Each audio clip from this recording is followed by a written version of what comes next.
Thanks for everyone for joining us. I'm Jordan Rutter, Director of Public Relations at American Bird Conservancy. This webinar is being recorded and will be posted on our YouTube channel afterwards. Given that all participants will have their videos off and microphones muted, we'll be putting the links referenced in the chat, but in case you missed them or can't copy them down fast enough, please know that everything can be found in a follow-up email we'll send to registrants and on our website. Again, this is being recorded and will be shared afterwards. Please submit any questions you have during the presentation using the chat box. We'll try to answer as many of those as we can during the Q&A portion at the end of the presentations. Our presenters will be able to answer some of those throughout, and we'll definitely have our Marine Program Director, C. McKeon, available to answer questions as well. Before we begin, I wanted to share some background on American Bird Conservancy, shortened to ABC. It was founded in 1994 with the mission of protecting wild birds across the Americas. We continue that work today following a conservation strategy outlined by the pyramid featured on the current slide. Our work strives to help keep common birds common and prevent the rarest species from going extinct. As we all know, plastic pollution is a problem experienced in every area around the world. It's also a very large threat to birds and other wildlife, making it an issue of concern for every level of the ABC pyramid. Today, you'll hear from our panelists about this problem and ways to take action. So without further ado, let me introduce you to our speakers. C. McKeon is ABC's new Marine Program Director. He is a biodiversity scientist and natural historian focused on the conservation of marine species. He has participated in biodiversity expeditions in the Atlantic, Pacific, and Indian Ocean basins, investigating the response of global diversity to environmental challenges. Kelly Martin is ABC's Texas Coastal Outreach Coordinator. Kelly has a bachelor's and master's degree in marine affairs, and her career has ranged from working as an environmental educator in the Bahamas to tracking down invasive crabs in Washington State and working as a policy fellow on Capitol Hill. In her role at ABC, Kelly runs the SPLASH, or Stopping Plastics and Litter Along Shorelines program based in Houston, Texas, where she uses her experience in environmental science, education, outreach, and policy to engage a wide variety of stakeholders in the effort to tackle the trash pollution challenge in Texas. Hillary Burgess is the Marine Debris Programming Coordinator with NOAA's Marine Debris Program. She leads the Marine Debris Monitoring and Assessment Project. And prior to her work with NOAA, Hillary's career has focused at the intersection of science and public engagement through citizen science. Catherine Uden is the field representative of Oceana in South Florida. She has been involved in ocean and coastal conservation in South Florida for over 10 years. Catherine rallies support for Oceana's campaigns, which includes organizing volunteers to take action and engage with their elected officials. Again, C. McKeon will be answering questions and chatting with our audience via the chat box throughout the presentations. But Kelly is going to start our presentations by sharing more about the SPLASH program and the direct impact on the issue to birds.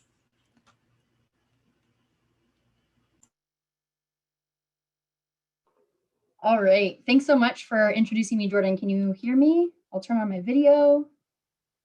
All good? All right. Thanks so much, Jordan. I'm so excited to have you all here to learn more about what American Bird Conservancy is doing to address this problem through our program SPLASH, and also just to provide some background on this issue in general. So before I actually jump into what we're doing with SPLASH, I'm just going to provide you all with a little background information so we all sort of have the same knowledge base going into discussing this issue further. So to give you some context about the scale of this problem, I'm sure we're all aware that there's trash in our oceans, but exactly how much, it's really hard to pinpoint, what number of items are in the ocean or what weight. But scientists did publish a study in 2015 where they estimated that the total weight of plastic in our oceans is about 150 million metric tons, which is about 330 billion pounds. And like I said, that study is from 2015, so almost certainly that number has increased since then, because scientists have also estimated that about 8 million metric tons of plastic are entering the ocean each year.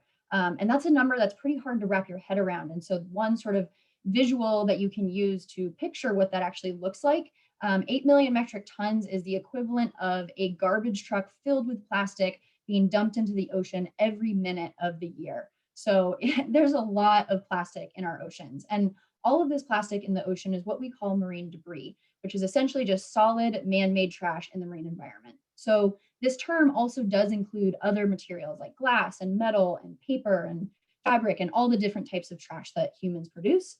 But we typically tend to focus on plastic because it is so abundant and because of the particularly harmful impacts it has on the environment, which we'll talk about in just a minute. So where does all this trash come from? There's tons of it, and where is it coming from?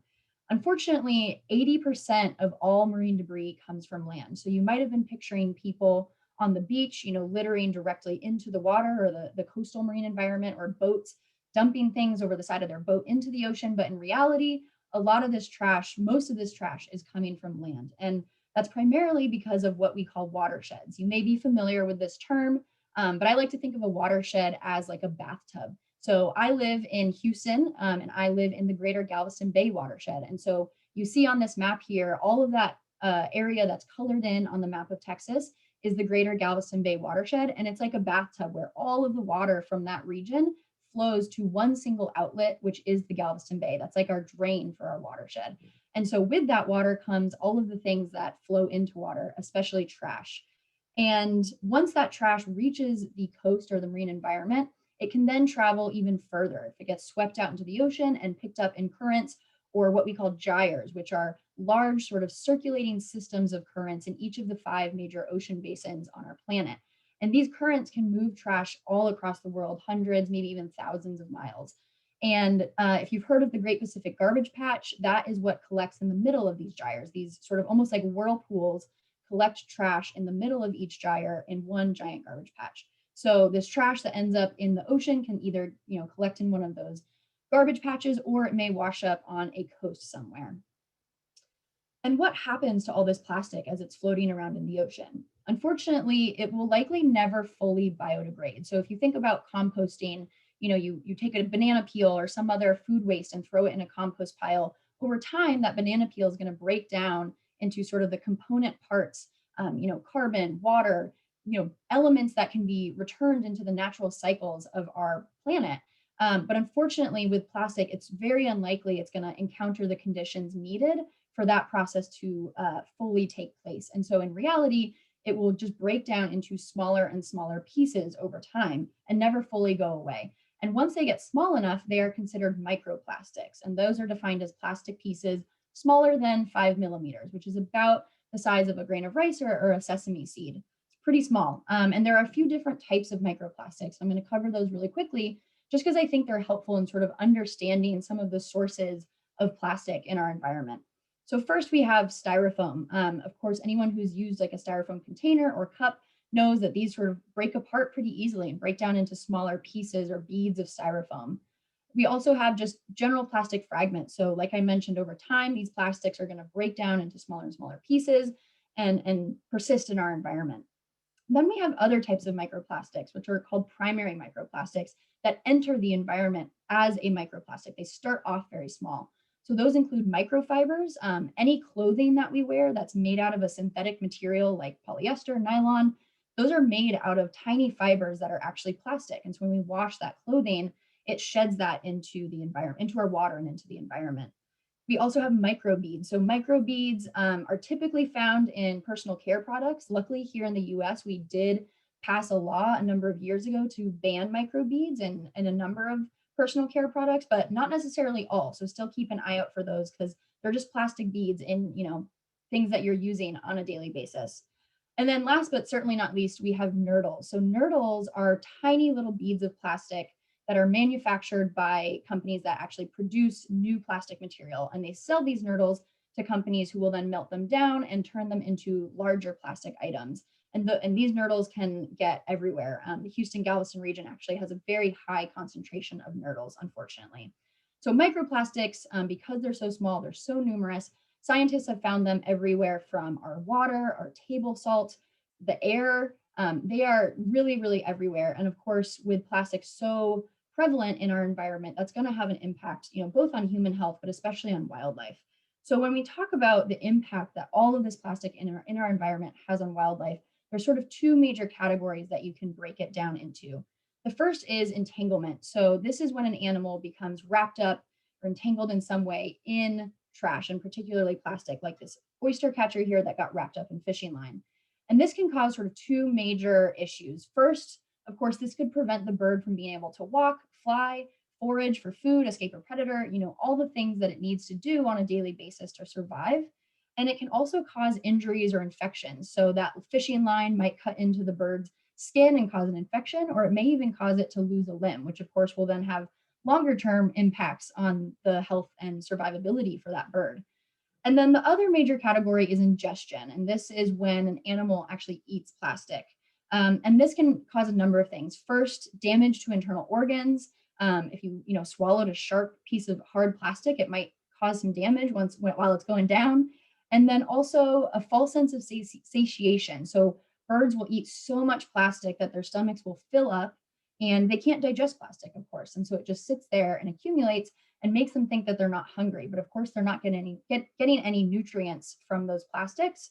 And so they end up starving. So you get a result like this, where a bird has their stomach filled with plastic and unfortunately has died as a result. And then last but not least, we have the possibility for accumulation of toxins. So something that scientists are learning is that plastics in our environment tend to collect bacteria and other chemicals like pesticides as they float around in the marine environment. And so then when a bird or other animal eats that plastic, they are also ingesting those toxins as well. And over time, those could build up in the body of the bird and cause some longer term health issues. So obviously, this presents a number of threats to birds. Obviously, like Jordan said earlier, this is of concern to ABC since it impacts, tons and tons of bird species around the world. So this is where ABC came in to start this new program that we have called Splash. And we partnered up with two other local organizations here in the Houston-Galveston region, Gulf Coast Bird Observatory, which is a local bird conservation organization, and Black Cat GIS. And together, we formed Splash, or Stopping Plastics and Litter Along Shorelines. And you might be wondering, of all places, why did we start this here in the Houston-Galveston region? Well, first of all, Texas is an incredibly important area for birds, especially the Texas coast. The habitat that it provides for migrating and nesting birds is really essential. And then on top of that, we have a particularly big problem here in Texas. We like to say everything is bigger in Texas, and unfortunately, that's also true of our trash problem. So based on data compiled by NOAA and the Ocean Conservancy, it was found that Texas has the highest average weight of debris per mile surveyed of any state in the US. We're bright red there on that map, not looking too good. And in addition to that, marine debris accumulates on the Texas coast 10 times faster than it does on the coast of other Gulf states. So we kind of have a double whammy here where we have this essential bird habitat combined with habitat that is just filled with a crazy amount of trash. And so that is why ABC really wanted to address this issue, especially here on the Texas coast. And so our mission at Splash is to create a cleaner environment for people, birds, and other wildlife in the greater Houston-Galveston region through community science, education, and outreach. And I'll just quickly sort of touch on what those sort of three pillars of our mission are: community science, education, and outreach. So we do monthly beach cleanup, sometimes more than once a month, all throughout the region. So far, we've removed over 6,000 pounds of trash from our coast. And during those cleanups, not only do we engage volunteers in this issue and sort of teach them about what's going on, we also collect data on the trash that we remove. And so we'll put that data into a statewide database that will be publicly accessible so that decision makers in our state can use that information to inform these sort of bigger picture solutions that we really ultimately need. So not only are we making an immediate impact, but also having that long-term impact through our data. And then through education and outreach, we're working with local schools, we're attending community events, really just doing anything we can to spread the word about this issue, get local communities and people involved, and teach them about what they can do, whether that's using a reusable water bottle or advocating for legislation or policy changes that will really help tackle this problem. So that was a very brief overview of the problem as a whole and our program. But we'd love to have you connect with us and learn more. We have a website, we have social media. We also have a trash-free pledge you can take where you can really commit to reducing the amount of waste that you're producing on a daily basis. And that will make a difference for what ends up downstream. And we're really also grateful to the organizations that are supporting this work. And I look forward to answering your questions in the comments.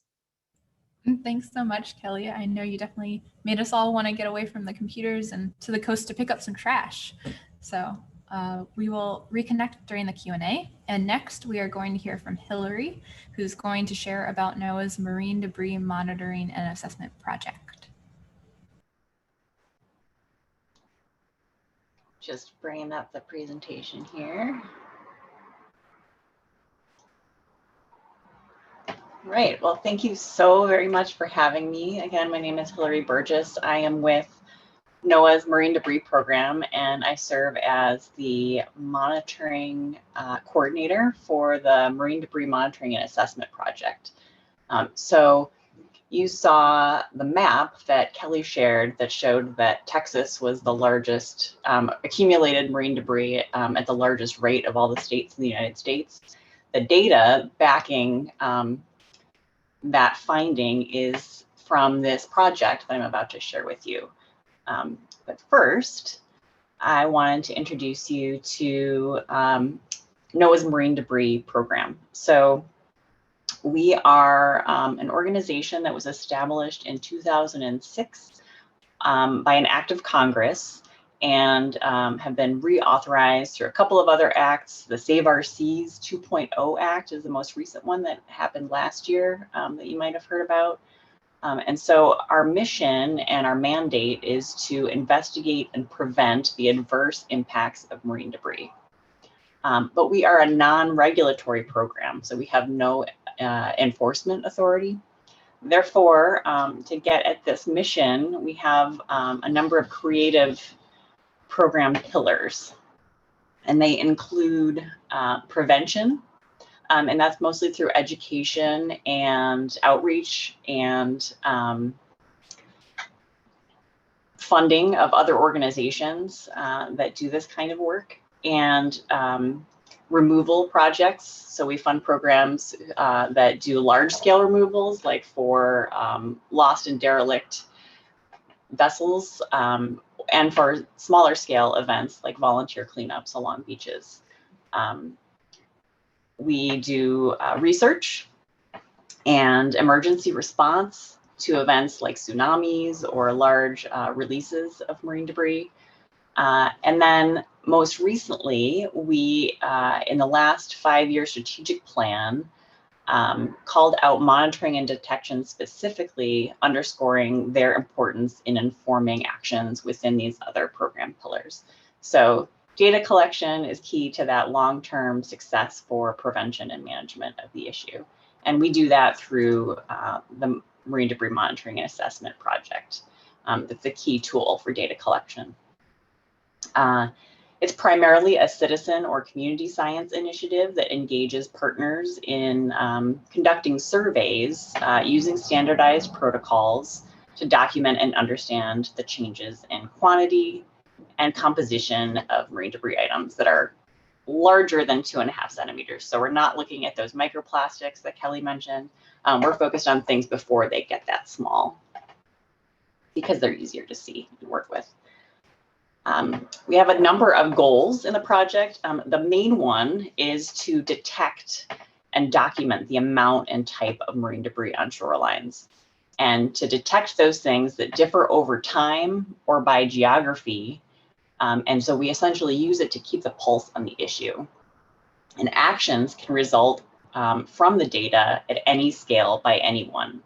So examples might include identifying hotspots or specific sources of marine debris. And through participation in the project, we foster stewardship and meaningful data collection. Folks conduct cleanups alongside their data collection efforts, so they're having that direct impact on the beach while they're there. And then we provide tools to partners to be able to ask and answer their own questions of the data set. So NOAA uses the information, researchers around the world use the information, but local organizations use it as well to inform their own campaigns and actions. Overall, we want to guide and prioritize prevention of marine debris through this information. The MDMAP functions as a network of partners around the country and actually growing internationally, and it could not exist without them. So thank you to anyone that is in the audience who is involved in the project. Again, wouldn't be possible without you. So to date, the project started in 2011, and there, as you can see, have been a lot of surveys by a lot of different organizations and individuals around the country and the world. It can be conducted by anyone, and the data can be accessed by anyone. And I just want to share a couple quick examples of how the data have been used and what they can tell us. So the first is about long-term trends in the amount of marine debris. So with baseline data, so essentially if we know the amount and the type of marine debris that washes up in a given place and time, we can detect change against that. And one key example is this massive natural disaster that happened in Japan in 2011 with the Tohoku earthquake. So it released about 8 million metric tons of marine debris, and an estimated 1.5 million of those became floating debris that just was dispersed out into the Pacific Ocean. And as a result of that, the west coast of the US saw a 10-fold increase in the amount of marine debris than it normally would. And we were able to detect that because there was this long-term data set in the state of Washington.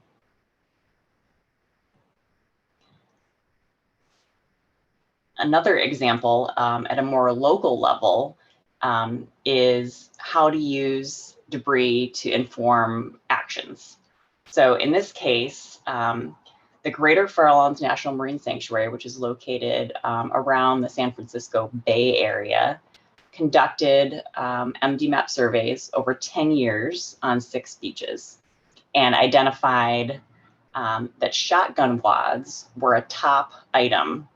So in these pie charts that you're looking at here, the little pink wedges are shotgun wads and shells. And those are the plastic packaging that shot comes in, the ammunition that's used by waterfowl hunters in the region. And so by identifying that this was a top item of concern in the area, folks within the sanctuary developed a local campaign to do some outreach and education to the waterfowl hunting community, engage them in identifying solutions to reducing that particular source of marine debris in the area, and then have continued to monitor to assess the effectiveness of that campaign. And so the way that the surveys work is folks identify a segment of shoreline that's 100 kilometers, 100 meters long, and then they return to it over and over again, to get that pulse of, keep a pulse on what's being seen in any given time and place. Surveys can be conducted by individuals. They're often, sites are adopted by organizations, and then a group of volunteers will maintain it over time. And we record data in a really consistent, uniform way so that it can be used in decision-making and potentially to influence policy. So while you're at the beach, what it looks like is you're searching for items that are 2.5 centimeters or greater, or basically the size of a bottle cap, and then cataloging those items, counting them according to a standard list of debris types, and taking photographs of what you find. And so that standard list was designed to be informative about the source and the use of the items that we find. And then there's also an option to add custom items that might not be applicable worldwide, but are sources of local concern. And you can see a couple of examples here in the pictures where, for example, here in the state of Washington, where I'm from, there are some debris that are associated with aquaculture activities that are local that don't happen in Florida, for example. And so there's an option to track those items as subcategories of our standard list. Data are entered either on paper data sheets, which is what most people prefer, and then entered later into a database online. And the URL is listed there if you're interested in checking it out. or they can be entered mobily using your phone app or a tablet directly while you're on the beach. And once they're entered, there are different ways of using and exploring the data. So they can be downloaded in a raw form or viewed in this cool data dashboard that's actually, I'm really excited about because it's new as of April. And you can look at quantity over time. Like I showed that tsunami story. This information could be used to look at things like the before and after effects of a plastic bag ban or the shotgun wad prevention campaign or other efforts like that.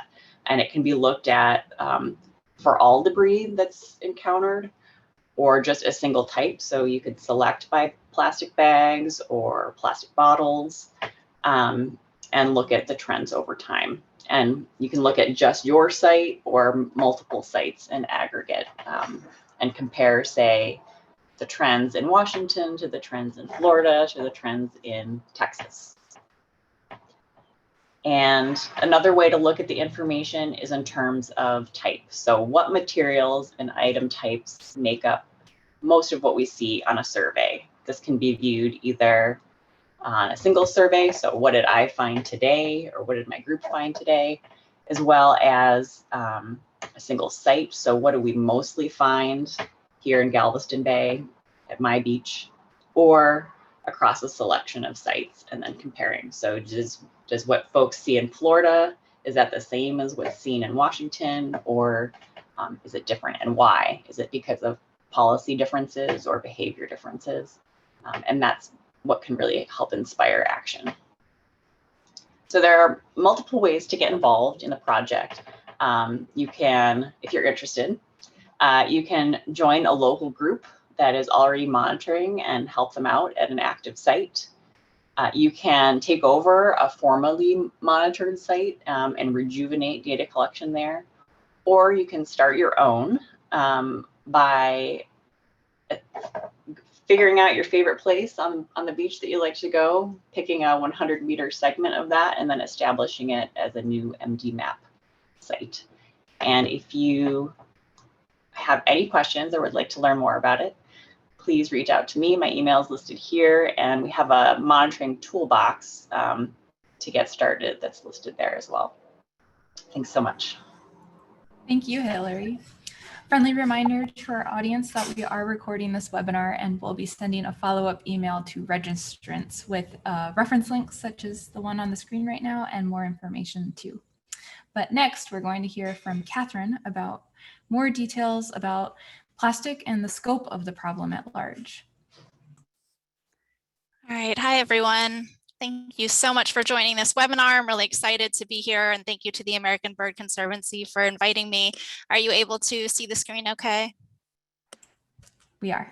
Great. All right, I'm going to be talking about the plastic pollution crisis and what myself and Oceana are doing to help the problem. And again, my name is Catherine Uden. I'm the South Florida field representative for Oceana. Oceana is the world's largest international nonprofit organization solely dedicated to protecting the oceans. And I'm down here in Broward County, Florida. Oceana actually has offices all over the world, and we all work on our own campaigns depending on what our nation's issues are. But plastic pollution is a worldwide problem, and so all of our offices work on this issue. So again, what is the problem? Well, I know Kelly did a wonderful job explaining the problem of plastic pollution, how extensive it is, and what the issues of plastic are in our oceans and even on land and with our birds. So thank you so much to Kelly for going over that really good summary of the plastic pollution crisis. It is everywhere, and it's something that we definitely need to work on locally, state, nationwide, and all around the world.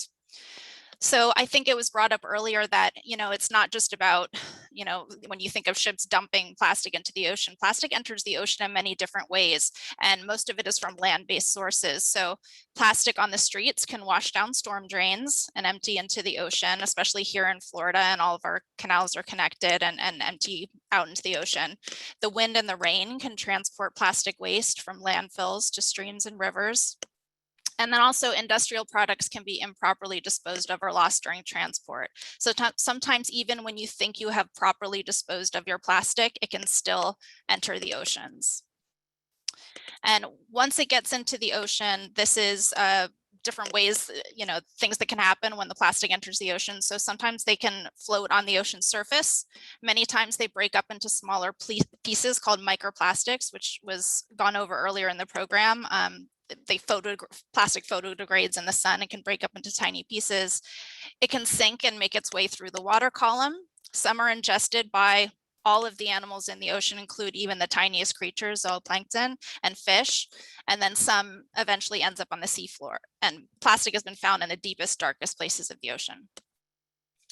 So if you look on our website, oceana.org, you're going to find a report called Choked, Strangled, and Drowned, the Plastics Crisis Unfolding in Our Oceans. And what Oceana did was compiled all of the government data and research from organizations on animals in US waters that have been choked or entangled or killed by plastic. And you can see all the different kinds of animals that were affected by plastic: sea turtles, manatees, seals, sea lions, whales, and basically it talks about the percentage of animals that were found in US waters, as well as different types of things that they ingested, and the animals who died because of ingesting plastic. 88% of the animals were species listed as endangered or threatened with extinction under the Endangered Species Act. So when we're talking about reducing plastic pollution, we're also talking about saving species from extinction. In the cases where plastic ingestion was the likely cause or contributor of death, 7 involved just one piece of plastic. So even one piece of plastic can matter to a threatened or endangered animal. And as Kelly went over earlier, this is also affecting other species of animals, including birds. This is the albatross. So the albatross is on the Midway atolls, these islands way out in the Pacific. And these birds are going, eating plastic, bringing it back to their chicks. And these skeletons are found all over the island in the Midway atolls. And it's very, very sad. So another thing that is also a concern, it's not just animals that are being affected. Microplastics have been found in humans. And in human stool, and scientists are just studying of how these chemicals are going to affect humans. So it's a worry for human health as well. Globally, companies were producing more than 400 million tons of plastics every year. And a lot of people think this is kind of like a faraway problem, and we talk about other nations and what they're doing, but the US has a big part to play in reducing plastic pollution. The US is responsible for some of the highest plastic inputs to the ocean in the world, ranking 3rd, and the US also generates more plastic waste than any other country in the world. So if we look at plastic production, it's actually expected to quadruple, nearly quadruple, by 2050. So this is very worrying, because obviously the more plastic you produce, the more plastic is going to end up in our environment and in the oceans and hurting wildlife. So we actually expect to see 70% more plastic in our oceans by 2025. And what is driving this problem? Why are we making so much plastic, and why is it expected to increase? That's because of the abundance of cheap natural gas from fracking. And a lot of people also think about the problem of plastic pollution when it's already been produced and when it's already waste, when it's already in our oceans, and trying to think about how are we going to recycle it, how are we going to dispose of it properly, when really it's also in the production of plastic. So a lot of people don't associate plastic production with oil and gas. So it's the oil and gas industry. From the time that we produce the plastic, it is a huge emissions, greenhouse gas emissions. So if you look at the plastics life cycle, plastic production, the plastic sector actually emits twice as much greenhouse gases as the aviation sector. So when we think about plastic, we can't just think about when it happens, when it ends up in the ocean, or when we've disposed of it improperly, or when we aren't able to recycle it all. We also have to think about the damage we're doing to the environment and how we're polluting just by creating the plastic itself. So if we look at global plastics production in 2015, 36% of plastics production was packaging. And if you look closely into that number, that's almost 40%. The largest sector, plastic packaging, are these single-use materials that they're designed for immediate disposal, usually only use them for a couple minutes, and then they're discarded. So that's a big part of the plastics pie. Also, when you look at cleanup data, you can see that a lot of these single-use plastics and food packaging is what is commonly found on our beaches and in beach cleanups. So I know I am very passionate about plastic pollution because I used to do a lot of beach cleanups and organize them and host them and collect the data. And that's kind of how I got involved with Oceana in the first place, trying to tackle this problem. And so this is data from the International Coastal Cleanup, and it's a cleanup that happens every year, and the participants have an app, and they track, they tick a box every time they pick something up to track what kind of items they're cleaning up. And these are the most commonly collected items in beach cleanups: the straws, the stirrers, the forks, knives, spoons, bottles, bags, cups, plates. And if you look at these items, these are items that probably only used for maybe a minute or two, and they're probably items that we could have avoided completely, either by using an alternative product that's more environmentally friendly or a reusable product where we didn't even have to create waste in the first place. So a lot of people say, well, can't we just ramp up recycling? Right now, about 9% of all the plastic that's been produced has been recycled. And when you dive deeper into that, it's really only 2%, because most plastic is not made into something of equal or greater value. Many times it's downcycled. That means that you can only make it into maybe one other product before it's discarded. So the value of the plastic doesn't make it last forever. So we learned that we cannot recycle our way out of this problem. Again, if we look at, making, quadrupling the amount of plastic that we're producing. So this chart kind of gives you a visual of how, we can't keep up with the plastic waste that we are creating if we're going to be creating 4 times as much plastic by 2050. That's what we're looking at for the amount recycled. When we look at incineration, there's a lot of greenwashing that occurs when we talk about incineration. A lot of people talk about waste to energy. It actually is not a great solution. It releases toxic emissions, creates toxic ash. It releases greenhouse gases. It's very misrepresented as renewable. It's very expensive, and you have to burn a lot of trash to create even a small amount of energy. So we don't look to that as a solution either. Another problem that we ran into is the United States used to send its plastic waste to China, and we weren't the only nation doing this, but in 2018, China enacted a policy called National Sword, and that basically banned countries from importing plastic waste. So then, the United States, as well as other nations, kind of didn't know what to do with all of their garbage. And of course, when we were sending this to other nations like China, Philippines, Malaysia, they didn't have the proper capacity to deal with all this plastic. So they would end up sometimes dumping plastic into the ocean. So, when you see all the, some of the footage of various nations dumping plastic into the ocean, a lot of that plastic was ours. So it really, threw a wrench into things as far as our recycling. And, most of the plastic that you put in the bin usually ends up getting incinerated or landfilled, which is not good for the environment. So if you go to the store, sometimes even if you're trying to avoid plastic, it's very, very difficult. I know that if I want to get a shampoo bar, I can't just go to my local grocery store. They don't sell them. I have to go to a specialty store, order online. And, a lot of times, even if you're trying to avoid plastic, it's difficult for some people, depending on what stores they have available to them. So we really need more choices. So a saying is, when your bathtub is overflowing, if you think about all this plastic that we're producing, you don't run for a mop before you turn off the faucet, and recycling is the mop, and we have to turn off the faucet. So Oceana's, philosophy is that we have to look at the source of this plastic problem. We can't just look at, after it becomes waste. We have to look at how are we not going to produce, distribute, use, sell all of this plastic.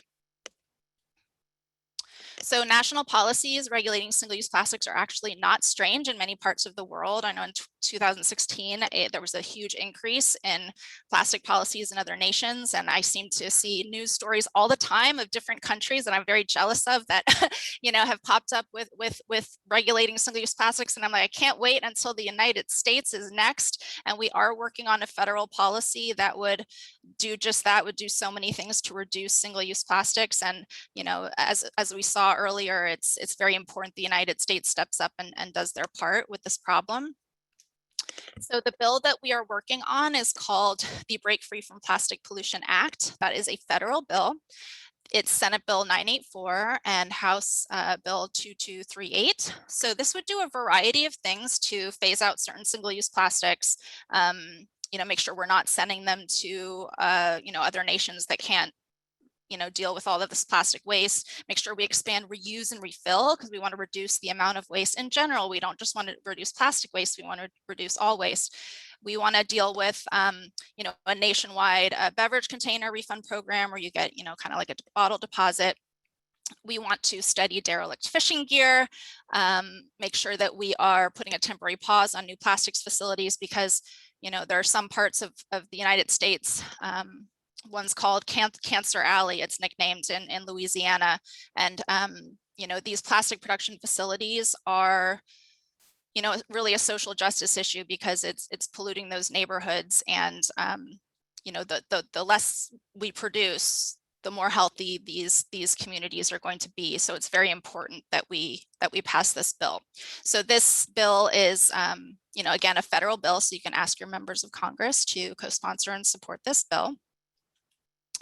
And here in Florida, where I work, depending on what state you're in, you have a lot of different issues, with regulating single-use plastics. So in Florida, we have this website where all of the organizations that work on plastics in Florida can go to, but you can find some very useful information there too on what you can do on a federal level. It also has some really good talking points on there, examples of what we're doing in Florida.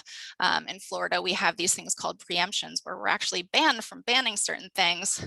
So it makes it difficult, but we try to find, the loopholes and the ways around it to reduce where we can.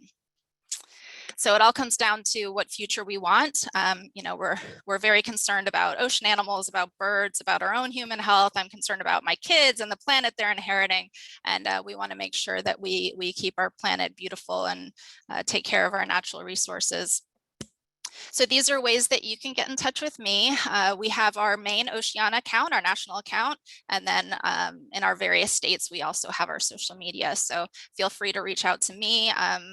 We have our Take Action page where you can sign the federal bill from whatever state you're in. Sign the petition for the federal Break Free from Plastic Pollution Act. And when you put in your address, it'll automatically go to your member of Congress. So thank you so much for joining in, and I welcome your questions.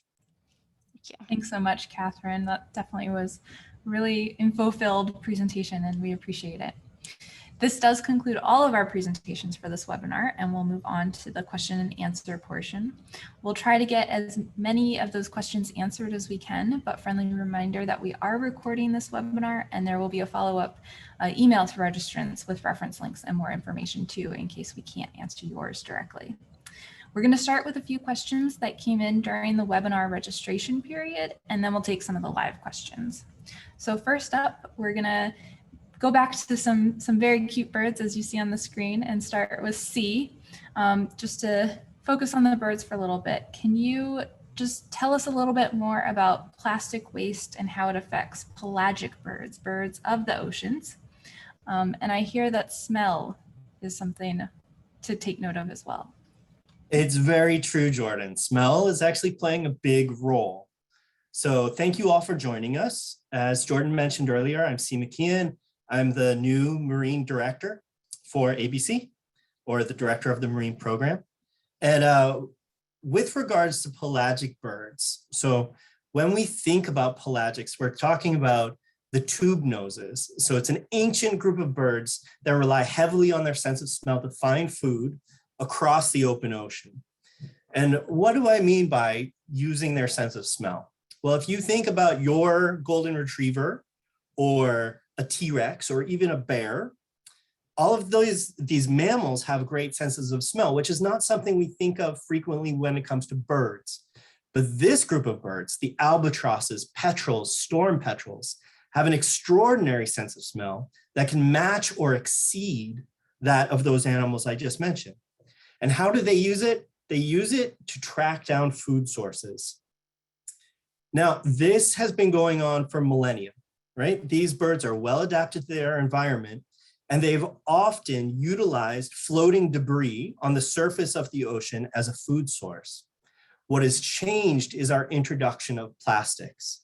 So if you look at that beautiful Laysan albatross over my shoulder, this is a bird that forages across the open ocean of the Pacific, looking for floating debris, which it will actually ingest to consume flying fish eggs that have been adhered to that floating debris. And so when we see them return to their chicks and regurgitate plastics for their chicks, it's because they have an adaptation to consuming floating debris. We've changed the system by adding all of these floating plastics.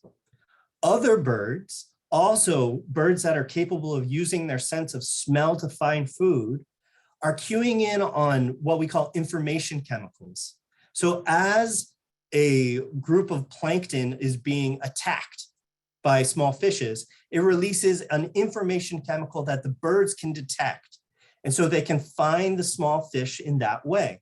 However, plastics as they break down release a similar information chemical. And so the birds are tricked into consuming plastics instead of their normal food source. So we've got a variety of ways in which the supreme adaptations of marine birds is actually acting to their detriment in this changed ocean environment. And I'm around should you have any more questions about the biology of plastics and interactions like that. Thanks, C. That's fascinating, both as an unexpected fact about birds, but also just the pervasiveness of this problem. The next question I'm going to ask to Hillary. Are marine solutions applicable to freshwater environments as well, especially ones that are inland? Absolutely. I can say in a word, yes. We heard that most marine debris originates on land, which is, and then makes its way to water through a variety of pathways, but essentially it boils down to mismanaged waste. And whether it ends up in the saltwater environment or freshwater environment, the impacts are ultimately very similar. And NOAA, part of our purview is the Great Lakes. They're actually considered an ocean for our purposes. And so we're applying the same solutions and doing the same work within the Great Lakes that we do in the saltwater. Thanks, Hillary. The next question is for Catherine. Can you speak more about international efforts, both that Oceana is involved with as well as general ones to be aware of? Yeah, so Oceana, again, does work on our plastic pollution campaign in all of our nations. So, it's basically what they're doing is the same as what we're doing in the United States, which is, encouraging extended producer responsibility. So making sure that corporations that produce all this plastic and distribute it, reduce, eliminate, do their part, because, we can't put it all on. The problem is too great to put on individuals and, voluntary, individual actions. We have to ask corporations to do their part. So, the bill that we're working on here in the United States will do so much towards this effort to reduce it at the source. Obviously other nations have to do their part as well, but there's still so much that we can do here. So I do ask everybody, I put in the chat, I do ask everybody to sign that letter to your member of Congress and put in a call to their office and just say, I'd like you to support HR 2238. It takes less than 60 seconds if you've never called your member of Congress's office before.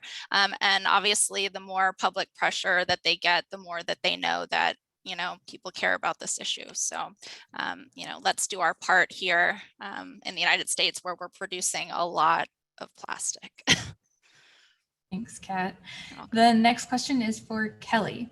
The person that submitted this question works at a park and says that the stream of plastic is unending and the animals are constantly entangled in it.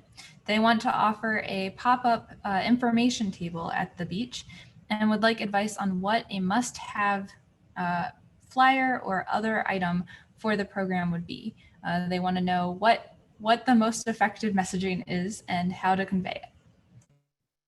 Man, that's a big question. I think one thing that we really do emphasize in our educational programming is this concept of watersheds, like I talked about earlier in my presentation, because I think sometimes it's easy for people who don't see trash every day to realize that they also are part of the problem. You know, every single person on this planet producing trash contributes in some way, whether or not you realize it. And it doesn't matter how far from the coast you live, we're all connected to the coast. And so that's one thing we really try to emphasize. I think sometimes we get people who say, oh, you know, I'm recycling, but maybe don't realize that, you know, the trash they produce still contributes to the problem as a whole. So just making sure people feel connected to the issue.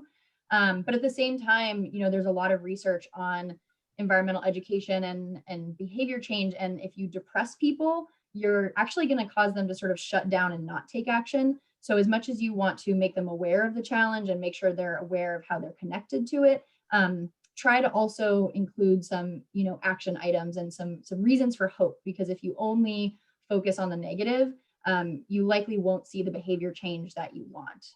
So that's sort of my best advice. Thank you. I have another bird question for you, C. Can you please share any guidelines for dealing with birds and maybe even other wildlife if you see an animal that is struggling due to plastic, whether it's entangled or there's pollution in its nest? What should people do directly? Well, that's challenging. So I think Kelly's probably going to be helpful in answering this question as well. So I'm going to tap you, Kelly. But entangled birds are in trouble. Basically, anytime you see that a bird is visibly limited in its motion or movement, chances are that it's in trouble either from the plastic itself or a predator. And so if you can get that individual to a rehab, that would be fantastic. But be careful. Your safety is paramount in this. And some of these birds by themselves can be a challenge to handle. So call for help would be my first suggestion. But yes, you being aware of that bird in trouble is the first step. So thank you for noticing, and reach out to your local rehabber or facility that would be able to handle the problem. Do you have anything to add to that, Kelly? Yeah, I was just going to say, we have a really cool program here in the Houston-Galveston region. If any of you happen to be tuning in from my hometown, called the Galveston Injured Bird Response Team. And it's actually all volunteer run. We have a group here called the Texas Master Naturalists. And I think those volunteers exist in many states. And they actually started this initiative on their own. And so they are experienced with handling birds. They work with local rehab organizations, and they save hundreds of birds every single year, many of which they're responding to because the bird's been entangled. So don't underestimate the efforts of, you know, volunteers and starting a program like that where you live. But of course, you know, always partner with professionals and seek out resources from professional rehabilitation centers, so you know that you're doing it right, is what I would add to that. Thank you. The next question is for Catherine.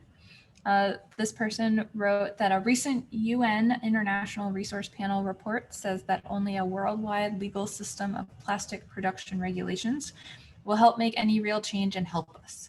The person also then says about working to ban single-use plastics in their town and having local ordinances.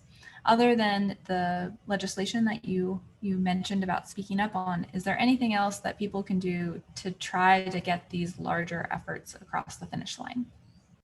Yeah, so, obviously the world is very difficult to, regulate the whole, we can't even regulate some of our own tiny cities here in the United States, right? It can be difficult here, even in the state of Florida. So the whole world is a real challenge. But again, I really ask you to ask your members of Congress to do their part and do what we can here in the United States. While also we're waiting on that legislation, you can look at what you can do in your own state. Again, it really depends on how, what kind of system you have set up in your state. Here in Florida, we have a lot of challenges where we're not allowed to regulate certain things. And obviously we are trying to change that at the state level. We do, lobby our elected officials and participate in our state legislative session every year, asking to repeal those preemptions and give us the power back. There are so many municipalities. It's very frustrating when, your mayor wants to do something, your city commission wants to do, your whole town is behind it. We want to do this and you're not allowed to. So it's very frustrating. So we're asking our state to repeal these preemptions. And in the meantime, then you go super local and try to do what you can in your own city and county. I know here in my own city, we're not allowed to ban certain things. But we are trying to reduce where we can. We are allowed to regulate it on our own public property. So that's what we've done. We've banned it in our city buildings and our facilities and our city events. We don't allow our temporary vendors to come, distribute plastics at our events. They have to sign a contract saying they, just like with glass on the beach, you can't use glass on the beach, same thing. So we've banned it in our parks, we've banned it in our beach. So look at what you can do locally, but also try to act on that state and federal level. Thank you. The next question is for Kelly. So if you could just share again, I know you did this in the chat, but if you could share what's actually done with the trash that the Splash program picks up, but then also on a more personal level, give any recommendations on what folks can do to make sure that any trash that they pick up, whether it's through a Splash program or on their own, gets disposed of correctly and doesn't re-enter the system. Yeah, so with our program, every time we're planning a cleanup, we make sure to get in contact with the local municipality. And typically it works out that they can come right after the cleanup and bring a trailer and pick up all the bags. Sometimes we literally have hundreds of pounds of trash at some of these cleanups. And so it's a whole trailer full of trash that they then take away and dispose of responsibly in the appropriate landfill. Of course, it's so hard to guarantee that any trash you dispose of in a way that you think is, the responsible way to dispose of it is actually going to guarantee that it doesn't end up in the environment. Because, if you're doing a cleanup on your own, take it home and put it in your own garbage or recycling bins. But, I go for walks in my neighborhood the day after trash pickup day, there's so much trash on the street because it's fallen out of our bins in the process of the bin being dumped into the garbage truck, or it blows out of the garbage truck, or as Kat talked about, it can blow out of landfills. And so, not to depress you, but there's unfortunately really no way to, 100% guarantee that any given piece of trash is not going to end up in the environment eventually, which is why, these cleanups are so important to get the trash out of the environment that's already there. But ultimately, we really do need prevention. Like Kat said, we need to turn the faucet off because there's no way to guarantee that this trash is going to never impact, a bird or some other kind of wildlife. Thanks, Kelly. So given time, we are only going to have 2 more questions, and we're going to ask all of our panelists to answer, and I will make sure to call on you in between. So the first question I'm going to ask is, what gives you hope? What is a happy thing that you hold on to, that motivates you, that you really want to make sure that you, the other panelists in the audience, know about this issue? So C, to put you on the spot. Well, one of the things that gives me hope is the adaptability of many species to deal with change, right? So we see a great deal of species taking advantage of whatever situation they have. Many of them struggle with plastic pollution. Many of them will become entangled or ingested. However, we do still see breeding success of many of our coastal and marine birds. Some of them even incorporating human modified habitats. So that gives me hope. There is room for our species and marine birds to coexist. And we need to work on our side of that equation to make sure that we tilt a little bit back in the right direction. Thanks, Kelly. I'd say the Break Free from Plastic Pollution Act makes me really excited, but I'll maybe let Kat talk about that one a little bit. So what gets me really excited is just the awareness and enthusiasm we see building around this issue, especially with young people. You know, we go to schools and we have, after we, you know, work with the students, they come up to us and say, oh, we're trying to start a program like a green club at our school or things like that. I think, especially with all of the discussions around environmental justice in the last, you know, year and a half, there's more awareness than ever on the impacts of both, you know, the production of plastic and the pollution that causes, and then the pollution from plastic in our environment itself. And so I think, you know, now is the time when these changes are going to happen, because there's a lot of momentum and a lot of awareness among the general public. And historically, some of our greatest environmental challenges have been addressed, you know, our Clean Water Act, Clean Air Act, that came from public pressure. And so hopefully public pressure on this issue really turns into something happening on a bigger scale. Thanks. Hillary? Yeah, so mine gets to, I think, something that both C and Kelly said, which is organisms are adaptable, humans are adaptable. We look at kids, they're fighting for change. I look at my dad, who is 75, has been set in his ways for a long time, but he's really gotten on board and is also passionate about this topic. So I think there's a groundswell when my dad's using reusable bags and refusing straws. So that gives me hope. Thanks, Hillary. And Catherine? Yay, Dad.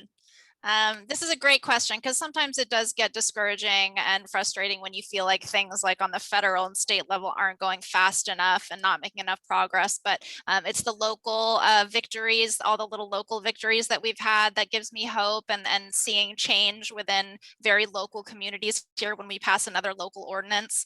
It really gives me hope, especially when it passes unanimously. And also what gives me hope is I've seen kids pass ordinances here in South Florida. I've seen Girl Scout troops go in and do presentations for their city council meetings dressed up as sea turtles, and you know, that they're passing laws. So it's not just adults that can do it, it's kids, and there are kids out there that care. And every time I see another local ordinance pass, especially when kids are involved, it gives me a lot of hope. That's amazing. Thanks for sharing that. So it is time for our last question before we end this webinar. And that last question is, what is one thing that you want the audience members to go and tell their friend because they heard it here at this webinar? So again, what is one thing that you want to be passed on from this webinar? C, we'll start with you. Well, I think that us at the ABC, the American Bird Conservancy, are taking a number of actions. And one that you can be involved in is helping us in securing the Break Free from Plastics, right? So you can be a part of our actions in a variety of levels, but we would love for you to join us in supporting the legislation and also direct actions on your local beaches to benefit your local birds. So that would be what I would say. Thanks. Kelly? Yeah, I mean, first of all, I think just go talk to your friends. If you're already talking to your friends, that's a great first step. I think, like I said, so much of our progress on environmental issues over the past decades has come from public awareness. So if you're talking to your friends about it, you're making other people aware of the issue, you're making them aware of the fact that it's an important issue they should be concerned about. And so then they're more likely to then tell their friends. And so that's how you build a movement. And then also, you know, as a part of that, when you're having that conversation with your friend, again, just really emphasizing that we're all connected, whether or not we realize it, we're all connected to our coasts and to our oceans. Our lives depend on this environment, and, you know, we want to live in harmony with this wildlife. And so, yeah, just making sure people know how connected we are to our local ecosystems, and that they can take action to protect them, whether it is a individual choice of using a reusable water bottle or advocating for a bill like the Break Free from Plastic Pollution Act. Thanks. Hillary? Yeah, I think sharing whatever it is that you're committed to doing, either as a result of this webinar or otherwise in your life, I think there's nothing more powerful than kind kind of modeling the behavior you'd like to see and showing that it's possible. So what are the actions that you're willing to take, and share those with your friends and family. And once they know that it's possible, I bet they'll follow suit. Thanks. And Catherine. I think that cleanups are amazing and admirable, and I clean up almost every day at my beach. I'm constantly posting pictures of the buckets of trash that I clean up, but we have to let people know that it's not going to solve the problem, that we have to look at the source of the problem. We have to stop producing, distributing, selling, using all of the, sorry, my dog's making a cameo, all of this plastic. That is how we're going to solve this problem. And you have to find out who your elected officials are on the local, state, and federal level, find out their names. Google is wonderful for finding these things out. Call their office. You don't even have to be an adult. Call their office and say, I'd like to meet with you about this issue. I'd like to talk to you about this issue. Educate them, and then give them an ask. What would you like them to do to help solve this problem?